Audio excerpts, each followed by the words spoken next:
अनेकदा नामांकित कंपन्यांच्या नावाने खोट्या बनावट मालाची विक्री होताना दिसून येते। कपडे, मसाल्यांचे पदार्थ किंवा इलेक्ट्रॉनिक्सची साधने अशी बरीच बनावटी मालाची विक्री मोठ्या कंपन्यांच्या नावाने विक्रेते विकत असतात। आता मीरा भायंदरमध्ये ही एक अशीच घटना समोर येते।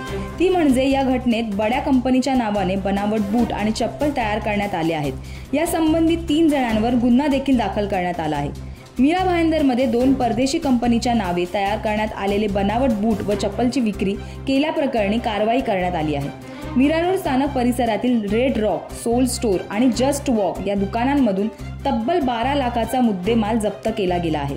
तसेच हे बूट आणि चपला ठेवण्यासाठी संबंधित कंपनीचे बॉक्सही आढळले असून या घटनेत चप्पल विक्रेते नदीम रफिक चौहान, जुनेद याकूब खान आणि तौसिफ युसुफ अन्सारी या तिघांवर न्यायनगर पोलीस ठाण्यात कॉपीराइट कायद्याअंतर्गत गुन्हा दाखल करण्यात आला आहे। या वस्तूंची तपासणी केली असता त्या बनावट असून मोठ्या कंपनीच्या नावाने विक्रीसाठी ठेवण्यात आल्याची माहिती संबंधित कंपनीच्या अधिकाऱ्यांना मिळाली। तसेच 960 बूट व चप्पलच्या जोड्या पोलिसांनी जप्त केल्या आहेत। त्यांची किंमत 12,25,000 रुपये एवढी आहे। न्यायनगर पोलिसांनी केलेल्या या कारवाईबद्दल तुम्हाला काय वाटतं आणि लोकल दुकानातून खरेदी करताना तुम्ही कधी अशा फसवणुकीला बळी पडला आहात का? तर कमेंट करून नक्की कळवा आणि अशाच बातम्यांसाठी पाहत राहा MB लाईव्ह मराठी।